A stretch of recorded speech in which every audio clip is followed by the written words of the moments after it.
হতাশ হওয়া ইমানের পরিপন্থী কাজ। আল্লাহ পাক বলেছেন লা তাকনাতু মির রাহমাতিল্লাহ, আমার রহমত থেকে মায়ুস হয়ো না। দেখেন হযরত আইয়ুব আলাইহিস সালাম কত বড় রোগ হয়েছে, শরীর পোকায় ধরেছে, জর্জরিত হয়েছে, দুর্গন্ধ হয়েছে, গ্রামের লোকেরা তাকে বের করে দিয়েছে, স্ত্রী পুত্র পরিজন সব চলে গিয়েছে। এমনকি জিহ্বায় যখন পোকা ধরল, হযরত আইয়ুব আলাইহিস সালাম আল্লাহ রাব্বুল আলামিনের দরবারে ফরিয়াদ করলেন, আন্নী মাসসানিয়াদ-দুররু ওয়া আনতা আরহামুর রাহিমিন। আয় আল্লাহ, আমি অসুস্থ হয়ে পড়েছি, আমি রোগাক্রান্ত হয়েছি, আর তোমার নাম রহমান রহিম, তুমি আমাকে রোগমুক্ত করো। হযরত আইয়ুব আলাইহিস সালাম আল্লাহর দরবারে ফরিয়াদ করলেন, রব্বুল আলামিন সারা শরীরে পোকায় জর্জরিত হয়ে গেছে, এখন আমার জিহ্বায় পোকা ধরেছে, মাবুদ গো আমি তোমার কাছে ফরিয়াদ করি আমার জিহ্বায় পোকা দিও না, কারণ জিহ্বাটাও যদি নষ্ট হয়ে যায় তাহলে তোমার মতো আল্লাহর জিকির আমি কি দিয়া করব। আল্লাহ পাকের কাছে যখন এ ধরনের ফরিয়াদ জানালেন, রব্বুল আলামিন তাকে তার রোগ মুক্ত করে দিলেন, তার স্ত্রী পুত্র সব আল্লাহ রব্বুল আলামিন ফিরিয়ে দিলেন। সুবহানাল্লাহ।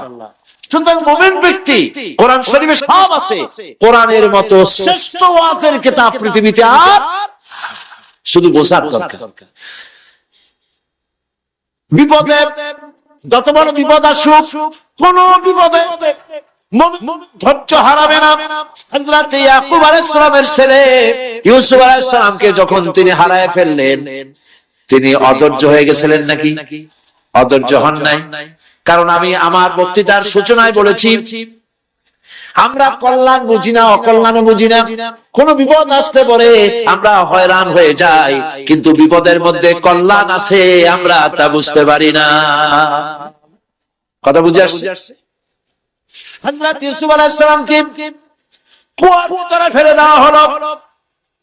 11 ভাই মনে করেছে কুয়ার ভিতরে ফেলে দিয়া ইউসুফ আলাইহিস সালামকে মেরে ফেললাম, কিন্তু তারা বোঝে নাই আসল কামটা কি হয়েছে। এটা তো কুয়া নয়, এটা একটা টানেল, এটা একটা সুড়ঙ্গ। একদিকে কেনান হলো তার এক মুখ, ওই সুড়ঙ্গের এক মুখ হলো কেনানের। কেনান ইউসুফ আলাইহিস সালামকে ফেলে দেওয়া হলো কুয়ার ভিতরে মারার জন্য, কিন্তু আল্লাহ পাকের ইচ্ছা ইউসুফ আলাইহিস সালাম মরবে না। এই টানেলের অপর প্রান্ত মিশরের সিংহাসনের টানেলের এপার দিয়া ইউসুফ আলাইহিস সালামকে ঢুকালেন, অপর প্রান্তে মিশরের সিংহাসনে ইউসুফকে আল্লাহ বসায়া দিলেন। হযরত ইয়াকুব ছেলের জন্য অধৈর্য হলেন না। যখন তিনি খবর পেলেন ছেলে বাঘে খেয়ে ফেলেছে, তিনি তখন বলেছেন, ফাসাবুরুন জামিলুন আসাল্লাহু আইয়াতিয়ানি বিহিম জামিআ ইন্নাহু হুয়াল আলিমুল হাকীম। ফাসাবরুন জামিল, আমি উত্তম ভাবে ধৈর্য ধারণ করলাম এবং আমি বিশ্বাস করি আল্লাহ রাব্বুল আলামিন আমার হারানো সবকিছু আমাকে ফিরিয়ে দিবেন। বহু বছর পর যখন হযরত ইউসুফ আলাইহিস সালাম প্রেসিডেন্ট হয়েছেন মিশরের, 11 ভাই গেল সেখানে সাহায্য আনার জন্য। সেই ঘটনা তো শোনাবো না, এমনি বলে যাচ্ছি। এরপরে তিনি তাদেরকে পরিচয় দিলেন, ওরা ভয় পেয়ে গেল। তিনি বললেন, ভয়ের কোনো কারণ নাই, লা তাসরিবা আলাইকুমুল ইয়াউম, আজকে আমি কোন প্রতিশোধ তোমাদের নেব না। সুবহানাল্লাহ। এর নাম পয়গম্বর, এর নাম আল্লাহর নবী। আমি আজকে কোন প্রতিশোধ তোমাদের নেব না, তোমরা যাও। পিতার অবস্থা তিনি জানলেন, কাঁদতে কাঁদতে পিতার চোখ দুটো নষ্ট হয়ে গেছে। ইয়াকুব আলাইহিস সালাম, হযরত ইউসুফ আলাইহিস সালাম বললেন, যাও। নিজের জামাটা খুললেন, গায়ের জামা খুলে বললেন, ভাইরা আমার এই জামা নিয়ে যাও, আর আমার আব্বার চোখের উপরে এই জামাটা রেখে দিও। ছেলেরা যখন হযরত ইউসুফ আলাইহিস সালামের জামা নিয়ে মিশর থেকে রওনা করেছে, গল্প নয়, উপন্যাস নয়, আল্লাহ পাক এই কোরআন শরীফে সূরা ইউসুফে বলেছেন, জামা নিয়ে মিশর থেকে রওনা করেছেন। কোথায় মিশর আর কোথায় কেনান? কেনানে বসে হযরত ইয়াকুব আলাইহিস সালাম বলছেন, তোমরা যদি আমাকে মতিভ্রম পাগল যদি মনে না করো, তাহলে একটা কথা বলি, আমার নাকে এখন আমি ইউসুফের গন্ধ পেতেছি। তোমরা যদি আমাকে মোতে ভঙ্গ না করো তাহলে আমি বলি আমি কিন্তু ইউসুফের গদ্য পেতেছি। সুবহানাল্লাহ। হযরত ইউসুফ আলাইহিস সালামের জামা এনে ভাইরা যখন হযরত ইউসুফের চোখের উপরে রেখে দিলেন, হযরত ইয়াকুবের দুটো চোখ সাথে সাথে আল্লাহ ভালো করে দিলেন। ফাসাবরুন জামিল, ধৈর্য ধরো।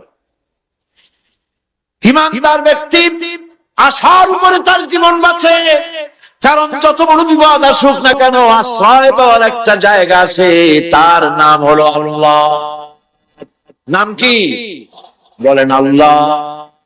সবাই বলেন আল্লাহ আল্লাহ আল্লাহ আল্লাহ। হযরত ইউনূস আলাইহিস সালাম মাছটাকে গিলে ফেলেছিল, মাছটাকে গিলে মাটির অতল তলদেশে চলে গেছে। এত বড় বিপদ পৃথিবীর কোন মানুষের হতে পারে নাকি? বলেন কি বলে? মাছের পেটের ভিতরে জানালা নাই, দরজা নাই, বেরোবার কোনো পথ নাই। মাছ গেছে পানির অতল তলদেশ। আল্লাহ পাক কোরআন শরীফের ভিতরে মানুষকে শোনান। আল্লাহ ওয়াজ করছেন, সুবহানাল্লাহ। আল্লাহ পৃথিবীর মানুষকে ওয়াজ করছেন, দুনিয়ার মানুষকে শোনান। আমার মুস্ত ধৈর্য হারা হয় নাই। ওয়াজান্নুন إذ ذهب مغاضبا فظن أن لن نقدر عليه فنادى في الظلمات أن لا إله إلا أنت سبحانك إني كنت من الظالمين فنادى في الظلمات ত্রিবিধ অন্ধকারের ভেতর থেকে হযরত ইউনূস আলাইহিস সালাম চিৎকার মারলেন। মাছের পেটের অন্ধকার, পানির অন্ধকার, রাতের অন্ধকার, ত্রিবিধ অন্ধকারের ভেতর দিয়ে মাছের পেটের মধ্য দিয়ে ইউনূস আলাইহিস সালাম চিৎকার মারলেন। অধৈর্য হন নাই, হার্ট ফেল করেন। তিনি বলছেন, পড়েন আমার সাথে, লা ইলাহা ইল্লা আনতা সুবহানাকা ইন্নী কুনতু মিনাজ জালিমিন। তুমি ছাড়া কোনো ইলাহ নাই, কোনো পোষ্য নাই, মাবুদ।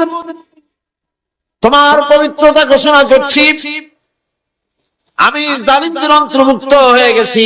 ইউনূস আলাইহিস সালাম যখন কাঁদতেছিলেন, আল্লাহ রাব্বুল আলামিন সেই কান্না শুনেছিলেন কিনা? বলেন শুনছিলেন কিনা?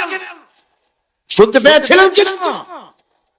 পানির ভিতরে কেউ শুনে নাই, মাছের পেটের ভিতরে ইউনূস আলাইহিস সালাম কিভাবে চিৎকার করছেন। মাছের পেটের ভিতরের আওয়াজ পানির ভিতরে কেউ শুনে না, জমিনের কেউ শুনে নাই, অন্তরিক্ষে কেউ শুনে নাই, সাত আকাশের ভিতরে কেউ শুনে নাই, কিন্তু আরশে আজিমের মালিক আল্লাহ রাব্বুল আলামিন শুনতে পেয়েছেন। সঙ্গে সঙ্গে রব্বুল আলামিন জবাব দিলেন, ফাস্তাজাবনা লাহু ওয়া নাজাইনাহু মিনাল গাম্মি ওয়া কাযালিকা নুজিল মুমিনিন। পড়েন, ফাস্তাজাবনা লাহু ওয়া নাজাইনাহু মিনাল গাম্মি ওয়া কাযালিকা নুজিল মুমিনিন। আমি ইউনূসের ডাকের জবাব দিলাম। কে বলতেছেন? বড় করে বলেন, কে বলছে? আল্লাহ। সুবহানাল্লাহ। আপনারা কি ভয় পাইছেন? ভয় পেয়েছো মুসলমান? আল্লাহ রাব্বুল আলামিন বলেন, আমি আমার ইউনূসের ডাকের জবাব দিলাম। শুধু জবাব দেই নাই, আমি ইউনূসকে তার মাছের পেটের ভিতর থেকে বাঁচাই দিলাম। মাছের পেটের মধ্যে বেদনা শুরু হয়ে গেল, এমন বেদনা হয়েছে মাছ এখন বমি না করে পারে না। কথা বুঝতে পারছেন? মাছ এখন বমি না করে পারে না। পানির উপরে মাছ ভেসে উঠল। আল্লাহ কোরআন শরীফের ভিতরে বলছেন, মাছ সাতরায়া কিনারায় চলে গেল, ইউনূস আলাইহিস সালামকে বমি করে ফেলে দিল। ইউনূস আলাইহিস সালাম বেঁচে গেলেন। আল্লাহ পাক বলেন, শুধু ইউনূসকে বাঁচাইলাম না, বরং আমি সকলের জন্য আশার বাণী শোনাই। শোনো মুমিনেরা, ওয়া কাযালিকা নুজিল মুমিনিন। মুমিন বান্দা যারা যত বড় বিপদ আসুক আমারে ডাকো, আমি বিপদ দিয়ে বাঁচাই দেব। সুবহানাল্লাহ, বিপদ থেকে আমি বাঁচাই দেব। আল্লাহ পাক বলেছেন ফাইন্না মাআল উসরি ইউসরান, ইন্না মাআল উসরি ইউসরা। জেনে রাখো, এবং কষ্টের পরে রয়েছে সুযোগ সুবিধা, আর অসচ্ছলতার সাথে রয়েছে উদার সচ্ছলতা। যত বড় বিপদ আসছে, এই বিপদের পর আল্লাহ পাক তার গোলামদের উপরে রহমত নাজিল করবেন ইনশাআল্লাহ। ঈমানদার লোকেরা, তাদেরকে আল্লাহ পাক বলছেন কোনো ভয় নাই, কোনো চিন্তা নাই, যত বড় বিপদে পড়ো আমারে ডাকো, আমি ডাকের সাড়া দিয়ে দেব। সবাই আল্লাহরে ডাকেন, সুবহানাল্লাহ ওয়ালহামদুলিল্লাহ লা ইলাহা ইল্লাল্লাহ। জোরে পড়েন সুবহানাল্লাহ ওয়ালহামদুলিল্লাহ লা ইলাহা ইল্লাল্লাহ, সুবহানাল্লাহ ওয়ালহামদুলিল্লাহ।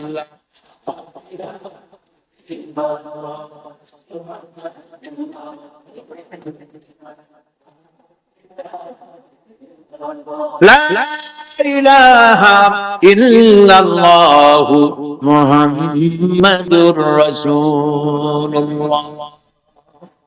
আল্লাহর উপর ঈমান আনলে যত ফায়দা হয়, এত ফায়দা দুনিয়ায় কোথাও নাই। সুবহানাল্লাহ। আল্লাহর উপর ঈমান আনার ৫ম নম্বরের ফায়দা কয়টা বলছি?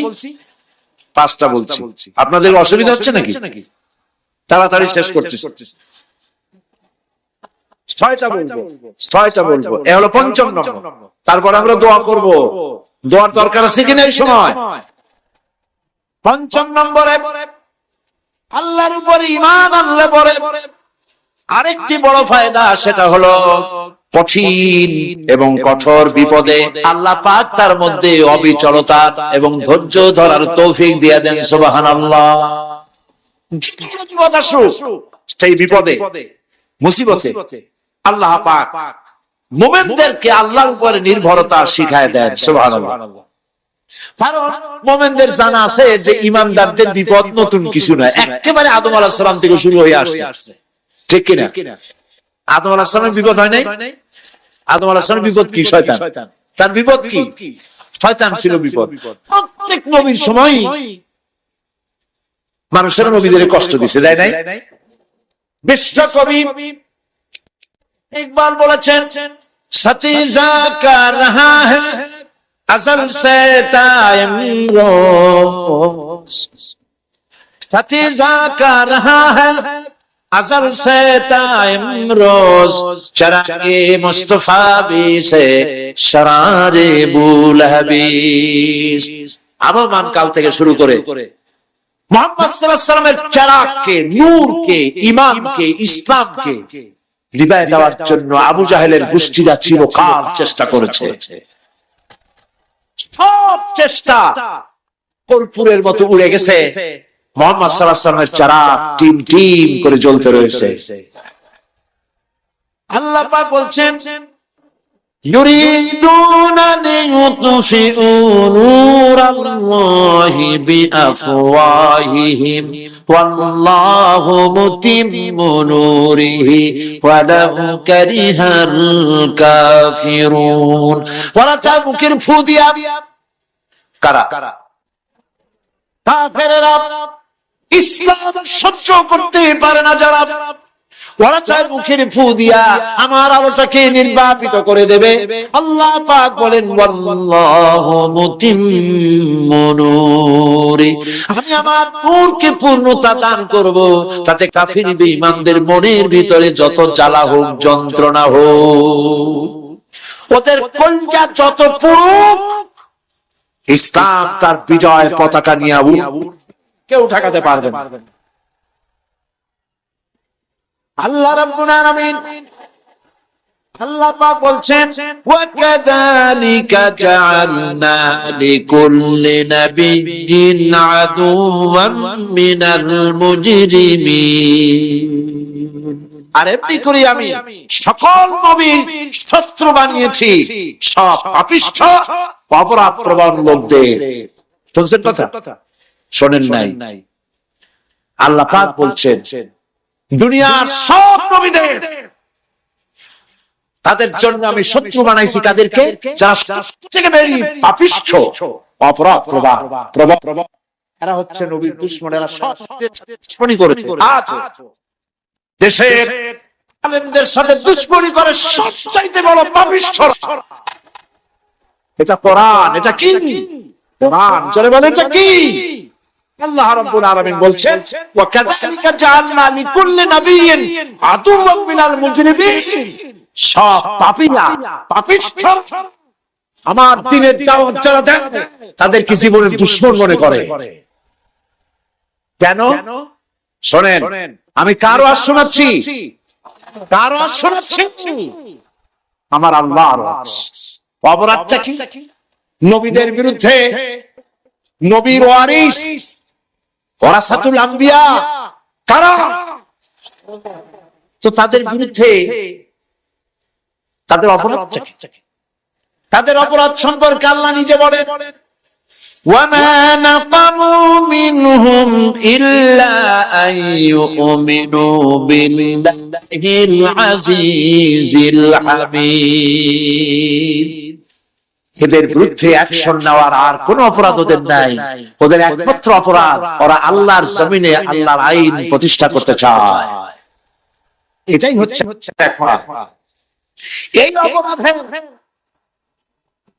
এই অপরাধে নবীদের শাস্তি হয়েছে। নবীরা মার খেয়েছেন, সাহাবায়ে কেরাম মার খেয়েছেন। আমরা তো সাহাবায়ে কেরামের জুতা ধুলার সমান নই। সুতরাং এগুলি আমাদের পাওনা। এই রক্তের বিনিময়, জীবনের বিনিময় আল্লাহ পাক তার দ্বীনকে প্রতিষ্ঠা করবেন ইনশাআল্লাহ। হযরতে খাব্বাব, বুখারী শুনুন, বুখারীর হাদিস। আমি কোনো কথা বানিয়ে বলি না। আমি লেখাপড়া করি, পড়াশোনা করি, চোখে দেখি, তারপরে কথা বলার চেষ্টা করি। বাজে গপ্প কিসসা কাহিনী বলার অভ্যাস আমার কোনো কালে ছিল না, নাই। রাসূল করিম সাল্লাল্লাহু আলাইহি ওয়াসাল্লামের মতো মানুষ, ওনার মতো মানুষ, আহারে, তার চাইতে শ্রেষ্ঠ মানুষ কি পৃথিবীতে আছে? তিনি মার খাইছেন না খান নাই? কিভাবে তাকে মারলো? গলায় চাদর দিয়ে পেঁচাইয়া আছাড় মেরে ফেলে দিয়ে তারপরে তাকে প্রহার করা হয়েছে। আবু জাহেল মেরেছে, বেহুশ হয়ে গেছেন হুজুর। হযরত হামজা তখনও কাফের ছিলেন। শিকার থেকে ফিরে এসে মুহাম্মদ সাল্লাল্লাহু আলাইহি ওয়াসাল্লামের অবস্থা দেখে পায়ের রক্ত মাথায় উঠে গেছে। আপন ভাইয়ের ছেলে, আর এমন ছেলে। চলে গেলেন আবু জাহেলের বাড়ি, বললেন আবু জাহেল তুই নাকি মুহাম্মদ সাল্লাল্লাহু আলাইহি ওয়াসাল্লাম মারছিস, কেন মারলি? তিনি তো ভালো কথাই বলেন, সব সময় বলেন সত্য কথা বলো, মানুষের উপকার করো, এতিমকে আশ্রয় দাও। এত সুন্দর সুন্দর ভালো ভালো কথা বলেন, তার মতো ভালো মানুষ তো দুনিয়ায় দেখি নেই। মারলি কেন? তুই কি মনে করছিস যে আব্দুল্লাহ মারা গেছে বলে এতিম হয়ে গেছে মুহাম্মদ সাল্লাল্লাহু আলাইহি ওয়াসাল্লাম? তোর মনে রাখা উচিত আব্দুল্লাহ মারা গেছে, হামজা মরে নাই। হযরত হামজা ধনুক বাইর করলেন, এক পাড়ি মারলেন মাথার উপরে, মাথা ফাটা রক্ত বেরিয়ে গেল। হামজা হন হন করে হেঁটে এলেন রাসূলের কাছে। হুজুরের অসুস্থ দেহ মোবারক কোলে উঠায় নিয়ে বললেন বাবা, তার মস্তক মোবারক কোলে উঠায় দিয়ে বললেন আমি আবু জাহেলের মাথা ফাটিয়ে রক্ত বের করে দিয়ে এসেছি, তুমি একটু খুশি হও। হুজুর বললেন চাচা, কার মাথা ফাটাইছেন, কার রক্ত বের করেছেন, এই কথা বলে তো আমাকে আপনি খুশি করতে পারবেন না। তিনি বললেন বাবা তুমি কি হলে খুশি হও? তিনি বললেন আমি খুশি হই চাচা তোমার মুখে যদি একটা বার আমি ঈমানের কলেমা শুনতে পাই। হযরত হামজা বললেন মুহাম্মদ সাল্লাল্লাহু আলাইহি ওয়াসাল্লাম, আমার বুঝতে মোটেও কষ্ট হয়নি, তুমি কোন সাধারণ মানুষ নও। সাধারণ মানুষ হলে প্রতিশোধে তুমি বিশ্বাসী হতে, খুশি হতে, প্রতিশোধে বিশ্বাসী হওনি। তুমি অবশ্যই আল্লাহর নবী। আমি আল্লাহকে সাক্ষী রেখে, আমি তোমাকে সাক্ষী রেখে ঈমানের কালেমা ঘোষণা করছি, লা ইলাহা ইল্লাল্লাহু মুহাম্মাদুর রাসূলুল্লাহ।